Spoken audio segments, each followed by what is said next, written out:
Hello, world, and welcome to the In My Footsteps podcast. I am Christopher Setterland, coming to you from the vacation destination known as Cape Cod, Massachusetts, and this is episode 220.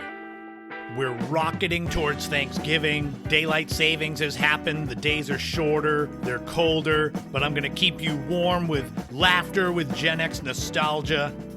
We're going to start it off with a look back 20 years at the creation of the YouTube website and look at the first YouTube videos ever posted.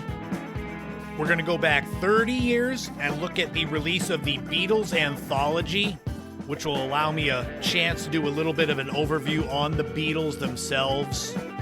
There's going to be a brand new top 5 as we look at the top 5 products or brands that peaked in popularity in the 1980s but are still around today.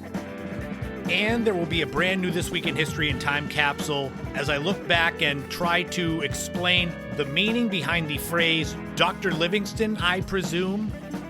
All of that is coming up right now on episode 220 of the In My Footsteps podcast. So what are we going to talk about this week? Yes, I mentioned shorter days, colder temperatures. It's particularly meaningful right now because as the time I'm recording this, I just came back inside. I usually on Fridays, I take a little walk down the street and I'm able to see my 6-year-old niece get on the school bus, which is one of my joys of my life. And today was so cold, I basically walked out, helped get her on the bus, and went right back inside. But wherever you are, whatever the temperature is, whatever the weather is, thank you so much for tuning in to episode 220. I will do my best to make you forget about the weather if it's cold or rainy or, God help us, snowy. I'm so grateful to all of you that reached out with birthday wishes. I had basically a birthday week last week, including the podcast episode, the 5-year anniversary episode. I heard from so many friends and family. I had such an amazing week. Well, except for the jerk that tried to hack into my debit card. Nothing wakes you up as you're starting to fall asleep than an alert on your phone that an attempted charge was made on your debit card. But haha, joke's on you, scumbag scammer. I have the fraud protection. Of course, it meant that I had to cancel my debit card, get a new one. I didn't sleep much that night, but everything's fine now. Pulling back the curtain a little bit on the podcast, when I record this, when I'm done, I'm done. If I think of things that I forgot, I don't go back into the podcast and kind of splice in something new.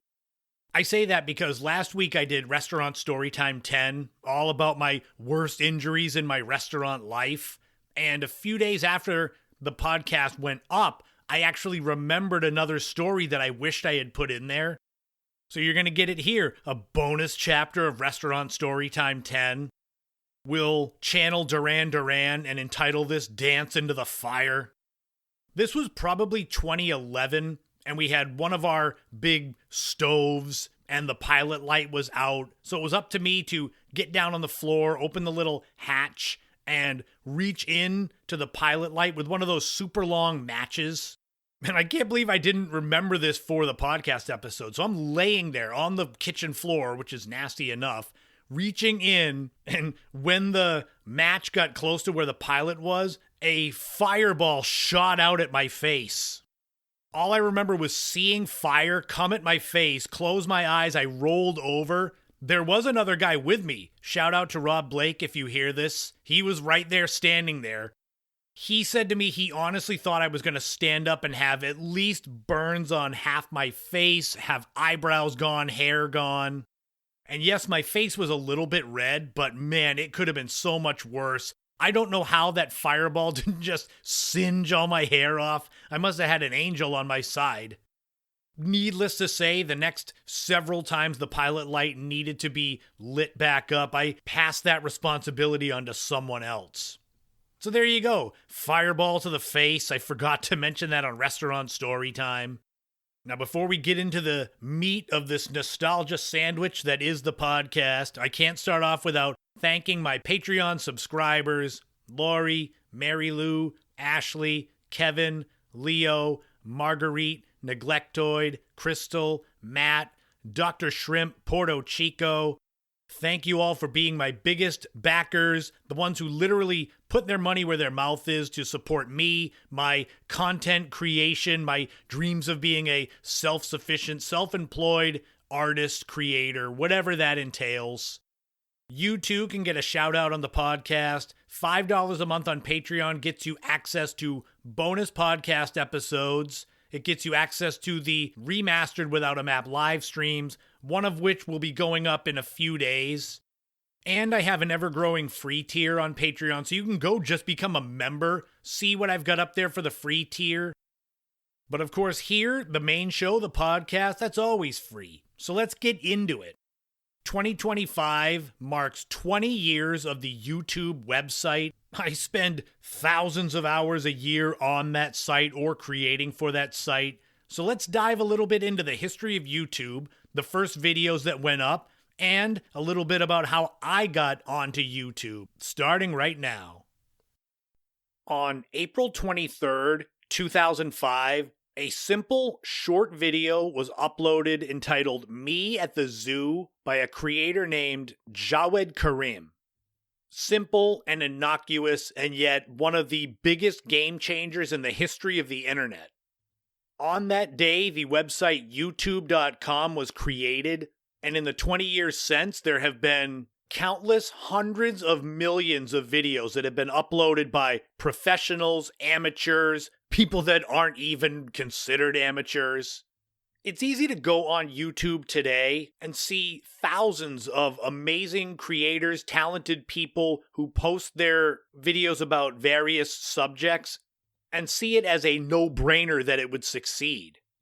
20 years ago, it was a totally different story. In the mid-2000s, the internet was in the midst of a transformation. You had social media in its infancy. MySpace ruled the web, although Facebook had begun. When it came to streaming videos, it was frustratingly slow on most connections. Just think about if you were trying to watch something on Real Player, or if you had to use Adobe Flash, how frustrating it was just to watch a 20-second clip of something. The origins of what would become YouTube began with three former PayPal employees, Chad Hurley, Steve Chen, and Jawed Karim. All three were young, tech-savvy entrepreneurs. They had met while working at PayPal in San Jose, California. The concept for YouTube emerged in early 2005, inspired by two frustrations. One was the difficulty of sharing videos online, because back then in the early 2000s, if you had a video file you wanted to show someone, there wasn't an easy way to do it. Sending large files by email was impractical, and very few sites allowed easy video uploads or streaming. The other frustration was the desire to make video sharing as easy as photo sharing. Back then, websites like Flickr had made it simple to upload and share images, but there was no equivalent for video. One popular origin story says that the founders were inspired after having trouble finding online video clips of the infamous 2004 Indian Ocean tsunami and the equally infamous wardrobe malfunction of Janet Jackson at the Super Bowl halftime show. And even though Jawed Karim later said the story was somewhat exaggerated, it captured the essence of the problem. There was no central place for people to share or search for videos online. Chad Hurley and Steve Chen began working on the idea in February 2005. Hurley had studied design at Indiana University of Pennsylvania, and he came up with the logo and user interface design. Chen and Karim handled the technical development. The domain name YouTube.com was registered on Valentine's Day 2005.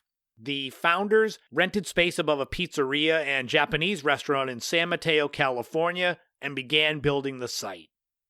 Initially, YouTube was conceived as a video-based dating service where users could upload short videos introducing themselves. That idea quickly evolved when the founders realized people wanted to share all kinds of videos, not just dating-related ones.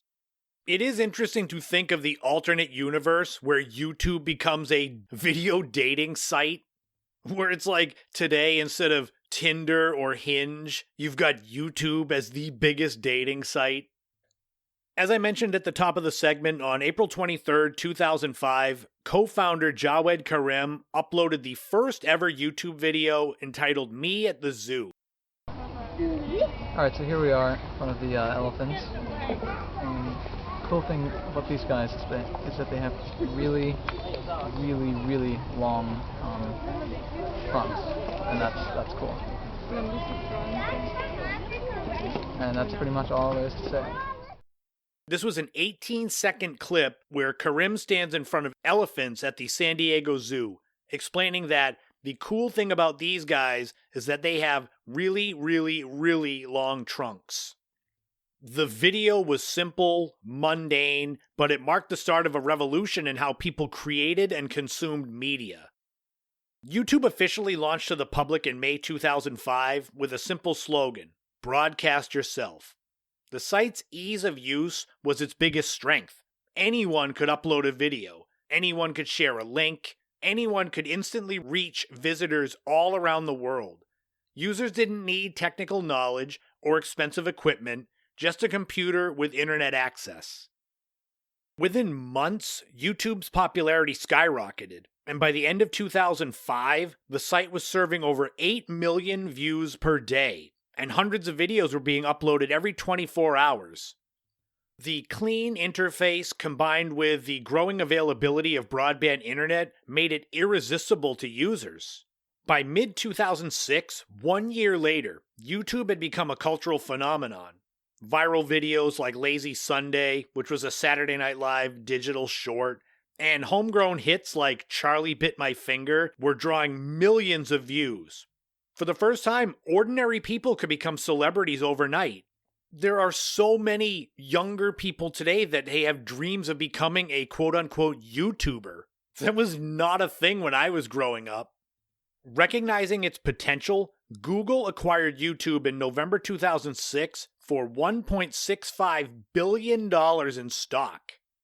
Think about that. In a year and a half, it went from an idea from 3 PayPal employees to something that was sold to Google for more than $1.5 billion. The deal validated YouTube's dominance and secured its position as the leader in online video sharing. YouTube's early success wasn't just about viral videos. It was about technology and community. The platform made use of Adobe Flash video format, allowing videos to stream directly in a browser without downloading. It also introduced features like embeddable video players, comment sections and subscriptions, recommendations and related videos. In the first few years, as the platform grew, it also became a space for creativity. Musicians, comedians, educators, filmmakers, they began using YouTube as a stage for their work. It opened the door for what would later be called the creator economy. There are so many amazing, talented creators and their channels that most likely they never would have been discovered if not for YouTube. I spend more time watching YouTube videos and channels than I do regular television, and it's been that way for a few years, probably since COVID. I look at some of my favorite channels, true crime ones like Mr. Nightmare, Chilling Scares, Scary Interesting, adventure ones like The Outdoor Boys, funny history ones like Blue Jay or Good Enough, funny video game commentaries like Let's Game It Out, and some of my pro wrestling favorites like Wrestling Bios, Wrestling with Regret, Wrestle Talk. My most recent discovery is Ross the Adventure Cat, this super cute orange and white cat, and his collar has a small camera on it so it's from his perspective. Right there I just named off whatever it was, 15 channels or more, and for all of those there are dozens of others that are just as good that I haven't gotten into that some of you probably watch. That's a big part of the fun of YouTube, is that the more you watch things, the more it pulls in other things you might like, and a lot of the times they are spot on. Today, YouTube is one of the most visited websites in the world, with over 2.7 billion monthly active users and more than 500 hours of video uploaded every minute. Like I said, it has birthed entirely new professions, YouTubers, streamers, influencers. But still at its heart, YouTube's original mission remains intact, giving everyone the power to broadcast themselves. But let's go back 20 years. What were the original 10 videos uploaded on YouTube. I mentioned the very first one was me at the zoo, posted by Jared Karim, one of the creators of YouTube. On that same day, April 23rd, 2005, the second video ever was called My Snowboarding Skills by an account just called MW. It's a 10-second clip of a guy falling on his snowboard, considered, well, it is, the first ever fail video. The third video is from the next day, April 24th, 2005, just called Tribute. It's a 5-second video from a user just called GP, and it's a man in a hallway jumping up and putting his arms out on the wall, screaming while the cameraman just laughs and says very nice. The fourth video is from April 28th, 2005. It's called Premature Baldness. It's by a user named Paul, and it shows him purposely getting a bald patch cut out of his hair to see what he would look like at 50. The fifth video is from April 30th, 2005, entitled Carrie Rides a Truck. It's a 15-second video from an account Jones4Carrie of a young woman riding a coin-operated truck meant for children. Sixth video is from May 1st, 2005. It's called Cyber Goon Squad. It's a 5-second clip from a user named Greg. It's a 3D animated robotic woman walking in between odd shapes. The seventh video is from May 2nd, 2005, titled Vernal Lullaby. It's 1 minute 23 seconds from a user named Adam Quirk, and it seems to be the first fan-made music video using Queens of the Stone Age song The Lullaby. The eighth video is from May 22nd, 2005. It is called Pajamas and Nick Drake. It's a 30-second video from a user named Steve, featuring a cat named Pajamas, quote-unquote, dancing to a song by Nick Drake. The ninth video is from May 24th, 2005. It is called First Backflip on YouTube. It's a 1-minute video from a user named Cobalt Groove. This video shows a young man doing a backflip off the roof of a house. And the 10th video on YouTube ever is from June 13th, 2005, called Stadion Bayern München. It's inside the Olympic Stadium built for the 1972 Olympics in Munich, Germany. It's a 40-second clip uploaded by a user named Dominoes. So those are the first 10 videos ever on YouTube. Have you watched any of them? For me, I came aboard as a member on YouTube in 2007. My first 5 videos I wanted to share with you. These videos are the very definition of amateur creator. The first video I ever put up on YouTube is from October 6th, 2009, and it is my infamous Caught in a Rising Tide video. Oh, it's deeper now. Stupid tides. I hate the ocean. Oh man, this is so bad. It's 5 minutes and 24 seconds of me walking back from the Wing Island Trail in Brewster, Massachusetts. The tide had come in, so I had to walk a few hundred yards through probably 2-foot deep water. The second video is also from October 6th, 2009. It's just entitled Mittens, aka Goot. Mittens, what are you waiting for? Oh, kitty. Well, I got providing a bowl because I'm going to be going off the net. It's a 1 minute 31 second clip of my Nana's cat Mittens, who also had the nickname Goot, a double-pawed, black and white striped cat. This video is really special to me because it's the last video, photo, anything of my Nana before she passed away a little over 2 months after this video. I also like the fact that I was able to share a clip with my Nana's voice in it on my podcast. The third video from October 30th, 2009 is just called Chasing Crows. You ready? Let's do it, crows! I'm coming! Crows! You better run! Run, crows! It's 2 minutes and 13 seconds and involves me stalking a murder of crows, probably at least several dozen, at the other end of a cranberry bog, and me running and screaming at them, and then the crows flying away. The fourth video I ever uploaded is from November 11th, 2009. It's just called Horseshoe Crab, Chatham, Massachusetts. See him? Horseshoe crab alive. Oh, he's not doing much. He's just moving. I swear I haven't seen a live horseshoe crab in like 20 years. And it features what you would think, a lone horseshoe crab swimming along the Monomoy Wildlife Refuge in Chatham. And the fifth video I ever uploaded on YouTube is from November 19th, 2009. It is called Long Pasture, Goats, Turkeys, and a Hawk. Oh, and there's a hawk in the tree. He's way over there. I wish he would do something.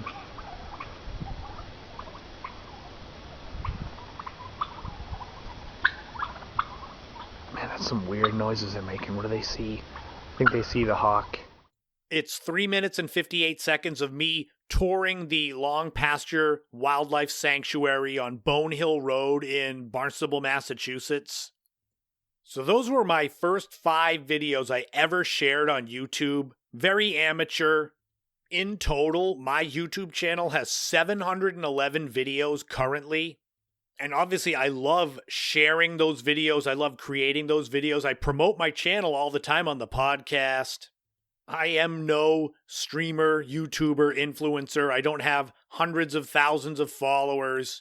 But the fun thing about YouTube and creation in general is that you never know if your next project is going to be the one that goes viral. You usually can't predict that. YouTube was born in 2005 out of a simple but powerful idea to make sharing videos online as easy as sharing photos. What began as a small experiment in San Mateo, California, quickly became a revolution in media.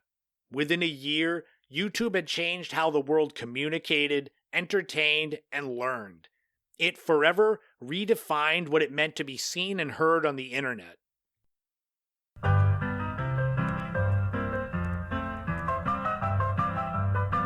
This week in history, we are going back 154 years to November 10th, 1871, and the uttering of the famous line, "Dr. Livingston, I presume." I think people of the generation ahead of me, and then people my age, will be familiar with this statement. I think a lot of younger people have no idea what I'm talking about, so that's why I'm doing this. Few phrases in history have become as instantly recognizable as Dr. Livingston, I presume. These words were supposedly spoken by Welsh-American explorer Henry Morton Stanley when he finally located the long-missing Scottish missionary and explorer Dr. David Livingstone in the heart of Africa, November 10, 1871. By the late 1860s, Dr. David Livingstone was already a celebrated figure throughout Britain and beyond. Born in Scotland in 1813, he had first traveled to Africa as a missionary for the London Missionary Society. Over the decades, his reputation grew as he combined missionary work with geographical and humanitarian exploration, mapping large parts of the African interior that were previously unknown to Europeans. In 1866, Livingstone embarked on what would be his final and most ambitious expedition, a search for the source of the Nile River in Central Africa. However, communication with him was soon lost after he departed from Zanzibar. Letters stopped arriving, and by 1869, the world feared he was dead. There were rumors throughout Europe and America that he had been killed by hostile tribes, succumbed to disease, or vanished in the uncharted jungles. The American newspaper New York Herald saw an opportunity, and they sent an expedition to Africa with one goal: find Dr. Livingstone. To lead this expedition, Henry Morton Stanley, a journalist and adventurer who had already reported from the Ottoman Empire and Ethiopia, was chosen to lead the expedition. Stanley was ambitious, tough, and driven, a perfect candidate for a daring rescue mission. In March 1871, Stanley landed on the island of Zanzibar, then the main gateway for expeditions into East Africa. From there, he organized a large caravan of nearly 200 men, including porters and guides, and set off into the African interior across swamps, deserts, and mountains in search of the lost Dr. Livingstone. After months of enduring disease, desertion, and hardship, Stanley's expedition finally arrived at the village of Ujiji near Lake Tanganyika, which is in present-day Tanzania. Word had reached the locals that an elderly white man was living there. As the caravan entered the village, a crowd gathered. Stanley, dressed in formal expedition attire and surrounded by his African porters carrying banners, approached the figure everyone pointed to, a thin, bearded man in worn clothing. According to Stanley's own account, as published later in his 1872 book How I Found Livingstone, he raised his hat and uttered the now legendary words. Quote, I walked deliberately toward him, took off my hat and said, Dr. Livingstone, I presume. Livingstone, who had indeed been living there in frail health, replied simply, yes, and smiled. While the line became instantly famous, many historians have questioned whether Stanley truly said it. Livingstone never mentioned the phrase in his own writings, and Stanley's reputation for self-promotion and embellishment has led some to suspect he invented or polished the quote later to dramatize the story. Stanley stayed with Livingstone for several months, helping to restore his health and accompanying him on additional explorations around Lake Tanganyika. Though Stanley urged him to return home, Livingstone refused. He stayed in Africa, where he continued to work until his death in May 1873 at the age of 60. Over time, Dr. Livingstone, I presume, entered popular culture as one of the most iconic lines in history. It's been quoted, parodied, and referenced in countless books, films, and cartoons, often symbolizing a meeting between two worlds or the persistence of human curiosity. And whether it was true or whether it was fiction, the phrase Dr. Livingstone, I presume, was purported to have been spoken by explorer Henry Morton Stanley 154 years ago this week in history.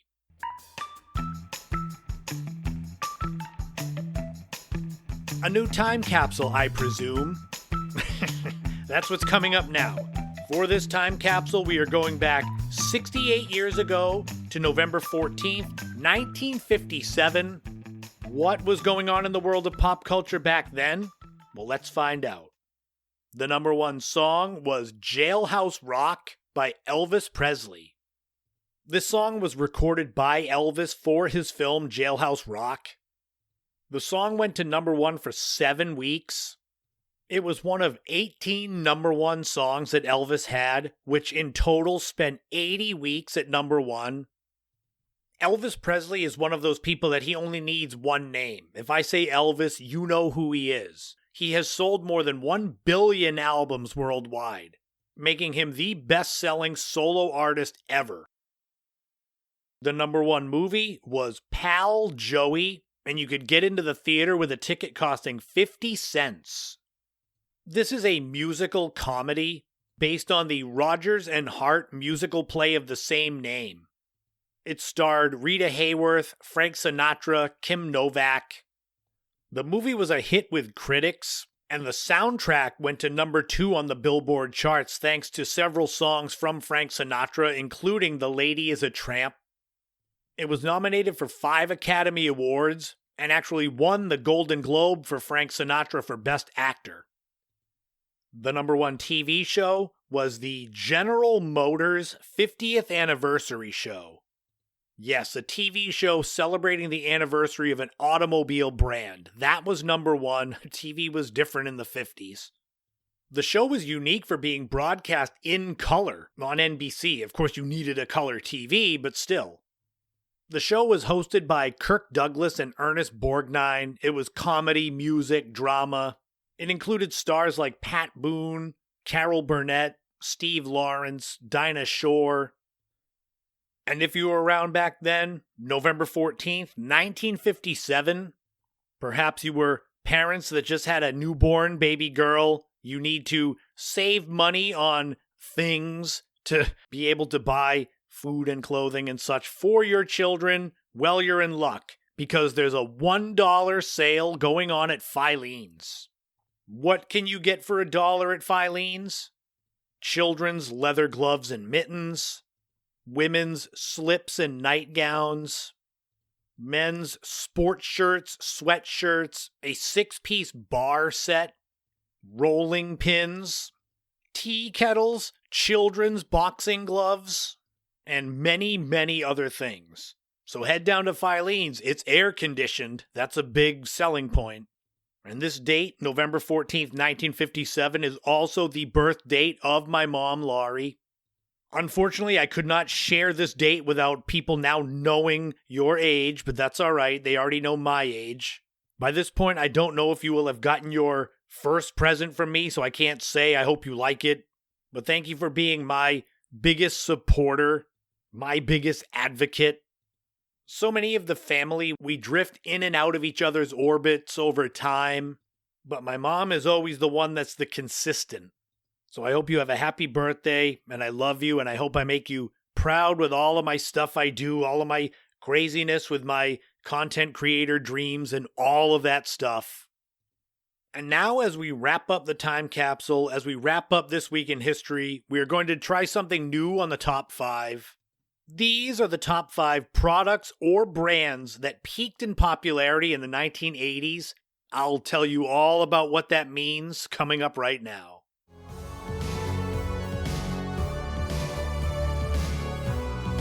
This segment here for the top 5, this is one that I was trying to say as much in as few words to try to describe this.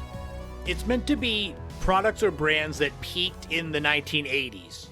What that means, these are products that if you grew up in the 80s, were alive in the 80s, you would have seen them in a lot of commercials back then. You don't see them in commercials probably at all anymore, but they're all still around. Where I got the idea for this segment, there is a Family Guy episode where Stewie says to Brian, he asks him if he has any Anacin, and Brian is kind of like, Anacin? And Stewie's like, what? And Brian says, well, that's kind of a 70s medication, isn't it? So that's where I got the idea. Something like Anacin. That's still around, but it's true. It kind of peaked in its popularity or its visibility back in the 70s. So I thought it'd be interesting to do that with other decades. It's such a long-winded explanation. I'm trying to get the point across that I hope it makes sense what I'm trying to do here. I believe it'll all make sense once I start getting into the actual list. Then you'll be like, oh, I get it. Or it'll make less sense. We'll see. So as with most of these top 5s, they're in no particular order. I have some honorable mentions. And as I said, even though these products and brands peaked in the 80s, if I tickle that nostalgia bug in you, you can go to the store right after you listen to this and get all of these. Okay, let's just get into this. Enough explanation.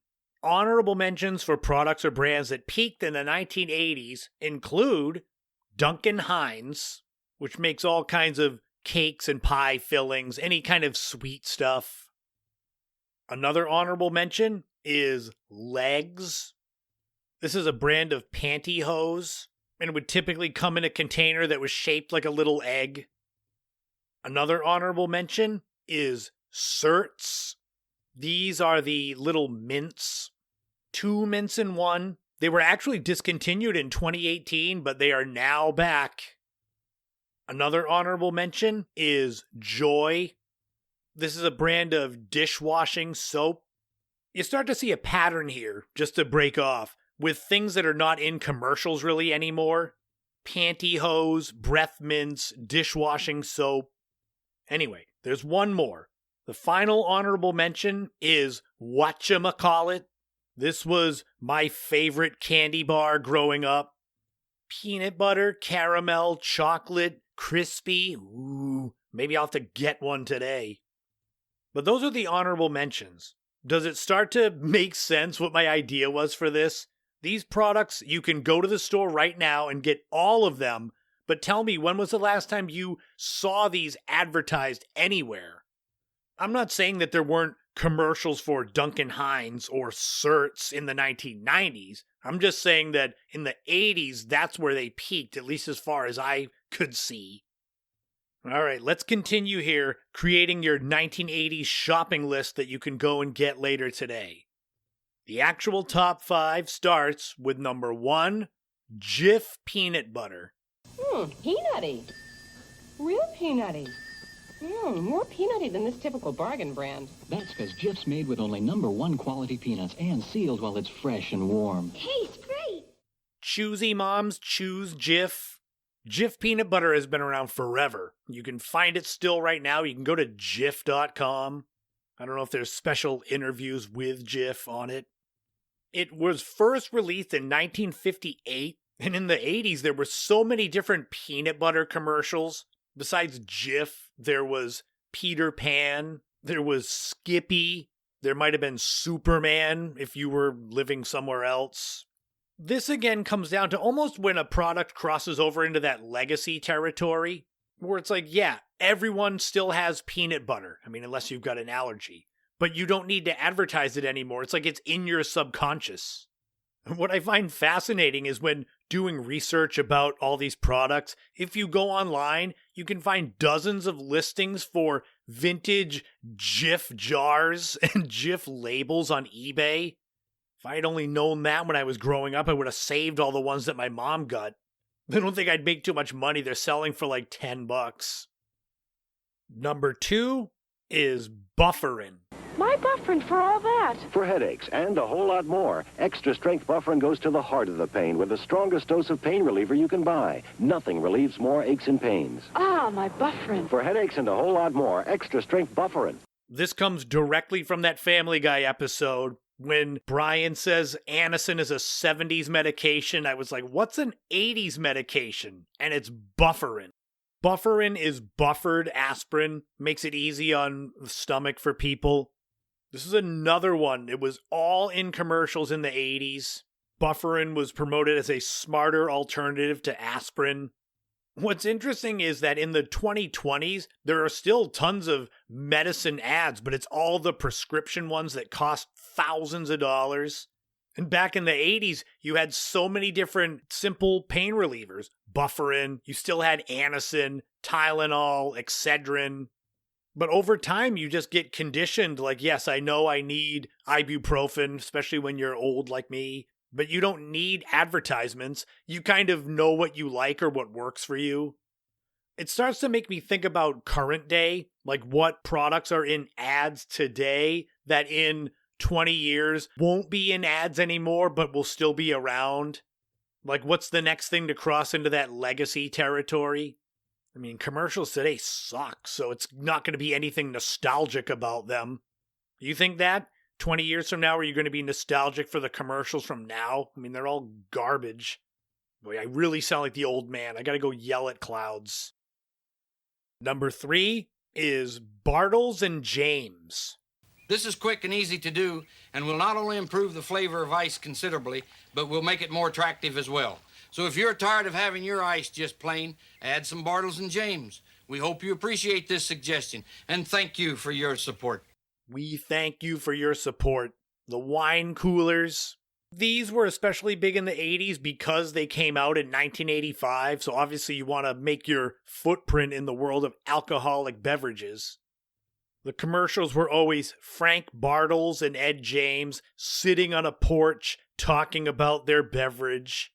This is another thing. There was a big competition in the 80s for wine coolers, Bartles and James, Seagrams.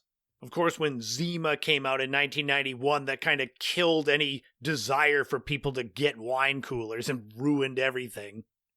Interestingly, the Bartles and James guys, they didn't create the product. The people in the commercials were actors. David Ruffcar played Frank Bartles, with Dick Mogg playing Ed James. And neither of them were actors before they got cast as these old men selling you their wine coolers. But they're still around, Bartles and James, the wine cooler at least, even if you haven't seen ads for it in 30 years. The same goes for number 4, Johnson's Baby Shampoo. It really made me angry. They said that the bargain brand was as good as Johnson's baby shampoo, so I bought it. It hurt Katie's eyes terribly. Many bargain brands sting, irritate eyes. Only Johnson says no more tears. I'll never buy anything but Johnson's again.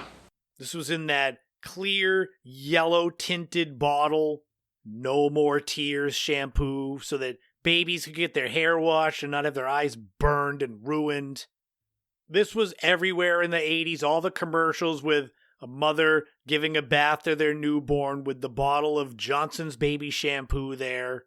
I don't remember there being many other infant-specific cleaning products. I mean, diapers, but I don't remember soaps or shampoos being geared towards children besides Johnson's. I think that's a big reason why even today, I haven't seen a commercial for Johnson's baby shampoo in probably 30 years, but it's still there because there's none better. It made such an impact. There are plenty of photos of me and my siblings when we were little in the tub. They will not be getting shared on social media, but there are bottles of Johnson's baby shampoo somewhere in the background. Even though I say this brand peaked in the 1980s, at least as far as visibility on television, it's been around since 1953. So we're talking over 70 years. And Johnson & Johnson must figure, why mess with a good thing? We'll just keep it the way it is.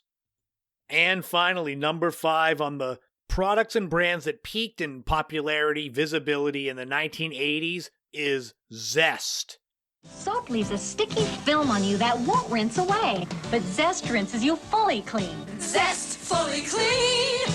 You're not fully clean unless you're Zest fully clean. Yes, you're not fully clean unless you're zestfully clean. Or there was an earworm in my little child mind. It was on all the time. People in the shampoo. Man, I got not people in the shampoo, people in the shower using the soap. Oh my God. Anyway, people in the shower using Zest, singing about how you're zestfully clean, stepping out and their towel would be the soap label. I was going to edit out that people in the shampoo, but it's too funny. Like, oh my God. It is early in the morning, so there's no excuse for me to be foolishly fumbling around here. Zest soap first came out in 1955.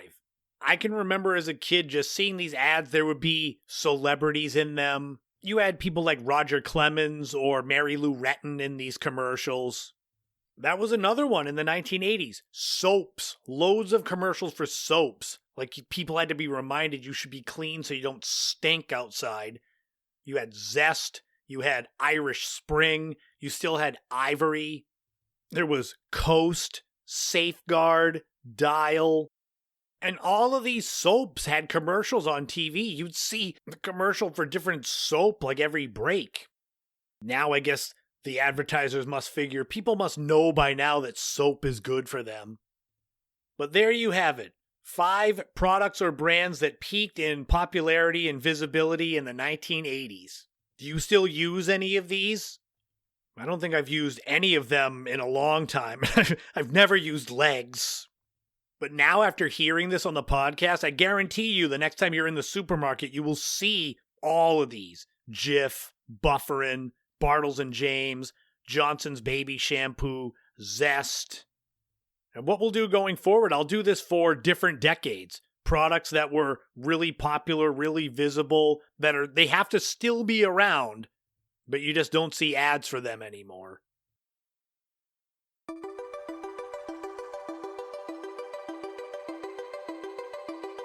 John Lennon, George Harrison, Paul McCartney, Ringo Starr. Collectively known as the Beatles, they were formed in 1960 in Liverpool, England. They burst onto the scene in 1962 in the UK with their single Love Me Do. They kicked off the British invasion when they arrived in America February 7th, 1964. They became arguably the most popular, the most influential band of all time. In their relatively brief time together as a band, they produced some of the most important music ever made. Albums like Revolver, Rubber Soul, The White Album, Sgt. Pepper's Lonely Hearts Club Band, Abbey Road, Let It Be. Their catalog of songs, it's a who's who of the best ever written. Hey Jude, Something, Come Together, Long and Winding Road, Yesterday, In My Life. One of the most obvious ways to promote the importance of the Beatles is the Beatles Anthology documentary series. All you need to know about the Beatles and how important they were is the Anthology documentary runs in total more than 11 hours. Now, can you think of any other act in the history of music that could fill up an 11-hour documentary? So what we're going to do here for the 30th anniversary of the release of the Beatles Anthology documentary is take a look at the documentary itself while also throwing in some things from the Beatles' career, because I was taking any excuse I could to be able to talk about them on the podcast. So let's crack one open and talk about the Beatles and the Beatles Anthology documentary that came out 30 years ago this week. The Anthology project began in 1994. It would end up being an expansive documentary series, a companion book, and a series of 3 double albums featuring unreleased material, outtakes, and rare recordings. Surviving Beatles members Paul McCartney, George Harrison, and Ringo Starr, alongside John Lennon's widow Yoko Ono, decided to create a comprehensive retrospective of the band's career. The goal was to produce a project that would document their history in their own words. This would come in the form of previously unheard recordings, rare footage, and interviews. The project was spearheaded by producer Jeff Lynne, who was known for his work with the Electric Light Orchestra, ELO, and the Traveling Wilburys, and also headed up by George Martin, the Beatles' longtime producer. The concept of the anthology was multifaceted, with there being a documentary, with a televised series that chronicled the Beatles' career, featuring interviews with the band members, archival footage, and historical context. It's amazing to look back at the historical footage of the Beatles in the 1960s, the way people reacted to them, and just imagine what would have happened if the Beatles came around now. They would have dwarfed anything that you think is big time today, because anyone in music that's out now owes their popularity or even part of their sound in part to the Beatles. So the OGs, if they had come out now, just imagine. The anthology would also have 3 double albums featuring previously unreleased tracks, demos, alternate takes, and live recordings. So this was a treasure trove for any Beatles fan. Again, I come back to, can you think of any other musical act that would warrant 3 double albums worth of unreleased material? And in reality, the Beatles were together for a decade at most. When I was a teenager in the 90s, right after Kurt Cobain died and Nirvana went away and became a piece of history, I was desperate for anything new that I hadn't heard from the band. I ended up spending lots more money than I should have on these import CDs, specifically from Spinnaker's Records on Main Street in Hyannis, spending sometimes $25 a pop for a CD that might have 1 or 2 unreleased songs or a couple of live recordings of songs I already knew. Even I, with my undying love for Nirvana, know that they would not deserve a 3 double album set of unreleased material. Also, as a part of the anthology was a companion book that included personal recollections, photos, narratives from the band members themselves. The Beatles Anthology first premiered in the UK and the US on November 19, 1995. It was a massive success with 6 hour-long episodes. The series detailed the band's evolution from their early days in Liverpool and Hamburg to their meteoric rise to global fame. The cultural impact of Beatlemania, their experimental years in the studio, and ultimately their breakup in 1970. The documentary's unique appeal lay in its first-person storytelling, with McCartney, Harrison, and Ringo all reflecting candidly on their own experiences, often providing personal insights that contrasted with earlier media portrayals. A lot of that comes down to the ending of the Beatles. Who was the cause for the breakup? Some people thought it was Yoko Ono. Some people thought it was McCartney. But when you're the biggest and one of the most influential musical acts of all time, every single thing you do is going to be overly scrutinized. So I think it was important for this documentary to have the actual people that were there give their sides of the story. You got to hear them talk about the processes of certain songs, how they came out, how they wrote them. I know as someone who is a writer, I'm fascinated by other people's processes of how they come up with what they do.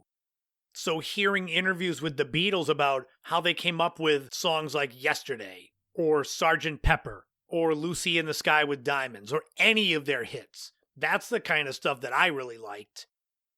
The series also included contributions from friends, family, other industry figures. It provided a full circle look at the band's influence.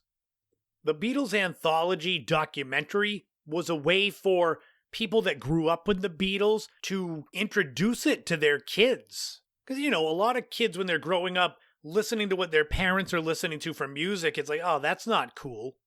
And then you watch the anthology and you see everyone who's anyone in music saying the Beatles were the most important bands ever. It starts to soften things for kids. Then came the Beatles Anthology albums. I mentioned 3 double albums mixing previously released hits in demo form, alternate takes and rare recordings, along with 3 new songs recorded for the project. The first one released was a song called Free as a Bird. This was based on a John Lennon demo completed by McCartney, Harrison, and Ringo, produced by Jeff Lynne. Lennon recorded the song in 1977, with the finished version by the full Beatles being released December 4th, 1995. This was the first new song under the Beatles' name since The Long and Winding Road was released on May 11th, 1970. The song peaked at number 6 in the US and number 2 in the UK, which I remember being surprised that the song didn't go to number 1 at least in England. The next new song was entitled Real Love. Lennon recorded several demos of this song in 1979 and 1980 and was released on March 4th, 1996. This one peaked at number 11 in the US and number 4 in the UK. There was meant to be a third new song for the third anthology album, but there ended up being issues with the vocal quality, the recording quality of what Lennon had done back in the late 70s.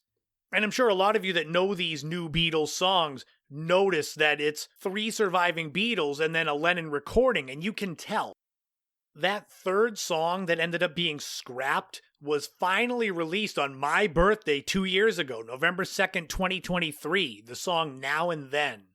What's fascinating is that there is a AI-assisted audio restoration technology commissioned by Peter Jackson for his 2021 documentary Beatles Get Back. They used that to clean up John Lennon's vocals on Now and Then. If you haven't heard that song, you would not know that this was recorded by Lennon in 1977. Now and Then went to number 7 in the US and did top the charts in the UK, so another Beatles number 1. The importance of that audio restoration technology will come up now. I don't know how many of you know this, but coming up at the end of this month, more specifically on November 21st, there's going to be a Beatles Anthology 4. What I am most excited about for this is the fact that they are going to use that audio restoration program to do remastered versions of both Free as a Bird and Real Love. I cannot wait to hear those, because those songs are amazing, even with the poor quality of Lennon's vocals. Those 3 Beatles Anthology albums, they focused on the Beatles' early years for the first one, from 1960 to 64.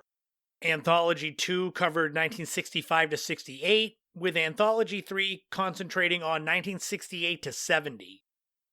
And for those tracks with the demos, rough cuts, rehearsal tapes, they did the best they could for mid-90s technology to clean up the recordings.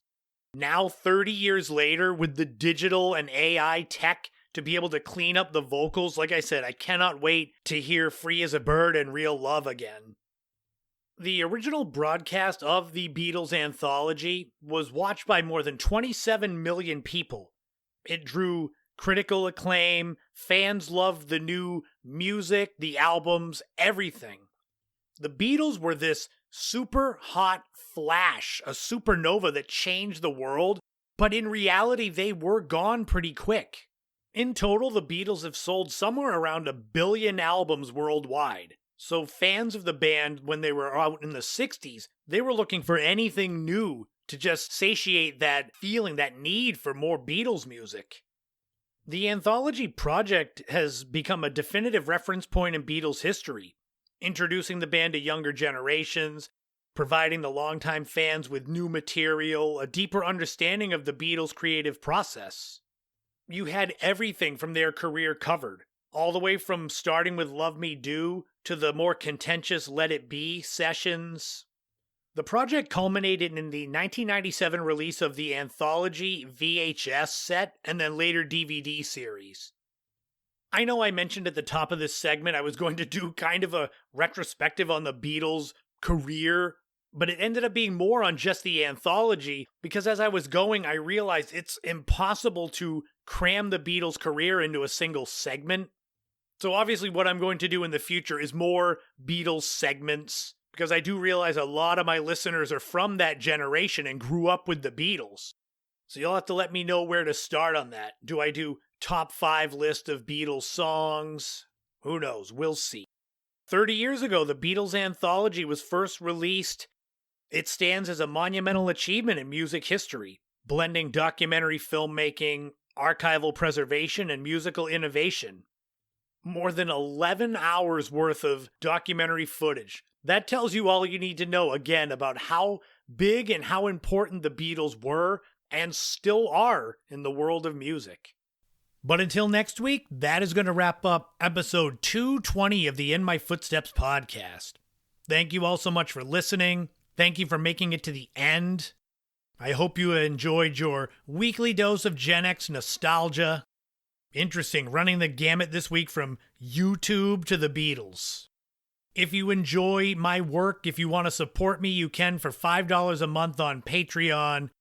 You get access to bonus podcast episodes, access to the Remastered Without a Map live streams. Those were live streams I did in the early days of the podcast on Instagram.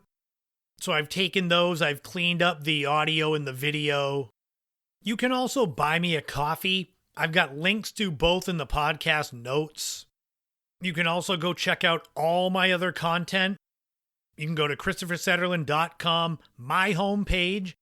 It's going to be getting a big-time revamping as we end 2025 and go into 2026. My friend Barry, who's the one that created the site, he's going to kind of hold my hand as we revamp it, and then he's going to let go of the training wheels and let me ride on my own to update it. So if you see a dip in quality of the site sometime in the beginning of next year, you can chalk it up to Barry letting me go and I ruin and tank my own website. You can also subscribe to my YouTube channel. I'm going to create a kind of compilation video of my first 10 YouTube videos. It'll be kind of a fun thing to go along with this podcast. I mean, I mentioned my top 5, but this one will have videos to it. The holiday season is going to be coming up. If you know someone that likes Cape Cod history, travel, photography, I've got 10 books, including my newest one, In Their Footsteps, The Interesting People, Places, and Events of Cape Cod History. There's a link for that in the podcast notes. Visit my Etsy photo shop for beautiful Cape Cod photography. Shop small, small businesses. They don't get any smaller than one person, that's me. The train does not stop rolling. Next week is episode 221. And oh boy, is it a loaded show, including a segment I have waited probably 2 years to do, just for the timing of it. We're going to talk about the legend of Milli Vanilli, coinciding 35 years to when they had to give back their Grammy when it was shown that they were lip-syncing. We're going to go back in the day and look at the classic beloved comic strip Calvin and Hobbes, as it'll be 40 years to the week that the first comic strip came out. Shout out to Chris. I know you had mentioned this many, many months ago that I should do a segment on it. I didn't forget. I just try to make it work with the timeline. So you'll get it next week. Calvin and Hobbes' 40th anniversary. And it'll be the return of Me versus AI Top 5 as we look at the top 5 1970s movie soundtracks. So all of that will be coming up next week on episode 221 of the In My Footsteps podcast. And then the week after is Thanksgiving week. Episode 222 is going to be mixtape number 2. We are going to have all of the dedication to the craft photography series, including how it all started, the interview with my buddy Steve, fun and foolish photography stories with some actual photo tips. Happy birthday again to my mom, Laurie. I hope it's the best day possible. I will do my best to help make it a better day. Also, happy birthday to my coworker and friend, Heather's son, Ronan. Same day as my mother's, so I'll never forget that. And remember, in this life, don't walk in anyone else's footsteps. Create your own path and enjoy every moment you can on this journey we call life, because you never know what tomorrow brings. This has been the In My Footsteps podcast. I am Christopher Setterland, but you already knew that. And I'll talk to you all again soon.